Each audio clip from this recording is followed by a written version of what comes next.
선생님, 간헐적 단식을 하는데 저는 살이 안 빠져요. 왜 안 빠지는지 이유를 알려드리겠습니다. 안녕하세요. 사주 10% 감량시켜주는 남자입니다.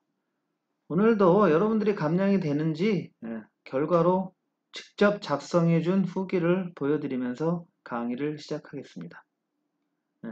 뭐 저를 처음 보시는 분들은 뭘 보고 믿겠어요? 제가 직접 감량시켜드린 그분들이 작성한 후기를 보셔야 조금이라도 제 말을 믿으실 거 아니에요? 간헐적 단식을 하시는 분들이 크게 신경 쓰는 게 두 가지입니다. 네. 왜냐면 16대 8이라는 거하고요. 그 다음에 하나가 5대 2. 여기서 16대 8이라는 건 뭐냐면 또 8시간 이내 식사를 하고 16시간 공복을 유지하는 건데요. 이렇게 하면 살이 빠진다 이렇게 하시는 분들이 있습니다. 이렇게 해서 빠지는 분들도 있고 안 빠지는 분들도 있죠. 두 번째 5대 2란 뭐냐면 일주일에 7일 중에 이틀 정도를 단식에 가까이 뭐 굶는 건 아니고요. 하루에 600kcal 또는 500kcal 이내를 섭취를 해주는 걸 얘기합니다. 이렇게 표로 나타내 보면 16대 8은 주로 이렇게 한 끼 정도를 굶는 현상이 되죠. 8시간 이내 음식을 먹고 6시간, 12시간 이상 공복을 하니까. 그 다음에 5대2는 주로 새끼를 먹고 일주일에 이틀 정도를 굶고 이런 방식으로 하는데요. 자, 그러면 왜 누구는 성공하고 실패하냐면 이 간헐적 단식의 기본적인 출발 원리를 알아야 됩니다. 간헐적 단식이 이제 본격적으로 하게 된 거는 우리가 예전에는 사람들이 못 먹어서 병이 걸렸죠. 굶고 영양실조가 온다든가. 근데 산업사회 되면서 이제 가공식품이나 음식을 만들어내는 게 편해졌습니다. 그러다 보니까 이제는 굶는 사람 자체는 많이 없습니다. 하루 세 끼를 열심히 잘 먹고 그 다음에 우리가 영양, 칼로리만 따졌을 때 가장 완벽한 식품은 햄버거, 뭐 이런 인스턴트 음식이 맞습니다. 필요한 뭐 미네랄 칼슘도 많이 들어있고 예전에는 지방을 많이 못 먹어서 사람들이 병이 걸렸어요. 그래서 이제 합성 지방 버터라든가 마가린 이런 게 처음에 생겼을 때는 이로 인해서 모든 사람이 건강해질 거라고 생각했습니다. 한데 일정 시간이 지나고 나서 이런 합성 버터나 지방류들이 혈관 질환을 일으킨다는 원인을 알게 되면서 지금은 이제 거의 안 드시죠. 마찬가지입니다. 탄수화물 식품도 마찬가지입니다. 예전에 못 먹었으니까. 예전에 밀가루나 이런 거 잘 못 먹었죠. 이제 대량 생산이 되고 누구나 먹을 수 있고 맛있게 만들어냅니다. 이렇게 해서 규칙적이고 풍부한 영양을 섭취하기 시작했는데 오히려 사람들이 면역력이 떨어지고 비만이 생겨났습니다. 그래서 이런 규칙적이고 풍부한 영양이 사람들을 질병으로 만드지 않은가.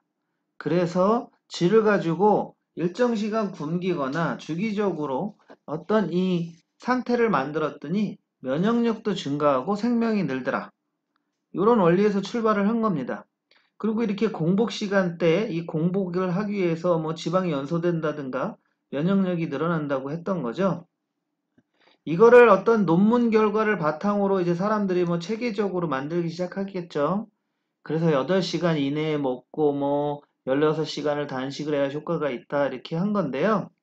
그럼 성공하는 사람하고 실패하는 사람하고 제가 보면 어떤 차이냐면 만약에 당신이 이런 상태라면 간헐적 단식을 해도 감량의 성공 확률이 적습니다. 자, 어떤 경우냐면 내가 하루에 한두 끼만 드시는 경우가 있어요. 그냥 습관적으로 원래부터. 아침에 늦게 일어나고 바쁘니까 아침을 원래부터 못 먹는 사람들이 있습니다. 그리고 점심에 대충 먹고 저녁 때 친구들 만나서 야식 먹고 술 먹고 이런 생활을 반복하신 분들 이런 분들은 대부분 간헐적 단식을 실천하기도 쉽지 않고요. 해도 감량에 성공할 확률이 적습니다. 왜냐면 이런 분들이 간헐적 단식을 하면서 그냥 8시간 먹고 6시간 굶어야 된다는 생각 때문에 이 8시간 먹는 시간 동안에 폭식을 합니다. 그리고 원래도 평상시 자기 생활 패턴을 생각해 보면 평상시에도 최소한 12시간에서 16시간의 공복이 이루어지고 있었습니다. 그리고 보통 8시간, 6시간을 지키게 될 경우에는 전체적인 식사량을 봤을 때 줄어드는 경우가 많습니다. 그렇죠. 하지만 평상시에도 한두 끼 먹는 사람들은 16시간 공복을 해봐도 식사량이 줄지 않습니다. 결국에 식사량이 줄지 않는 상태고 패턴이기 때문에 이런 간헐적 단식을 해도 크게 성공할 확률이 적습니다. 자, 이 간헐적 단식 5대2라는 원리는 뭐냐면 평상시에 꾸준히 식사를 과하게 하시는 분들은 항상 몸에 열량이 에너지가 넘쳐나는 상태입니다. 그리고 기초대사량이 매우 좋습니다. 그래서 자는 동안에도 체중이 빠지고요. 항상 평상시에 많이 빠졌는데 워낙 먹는 양이 많다 보니까 살이 찐 겁니다.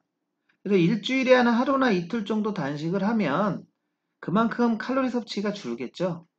그러니까 감량에 성공하실 수 있습니다.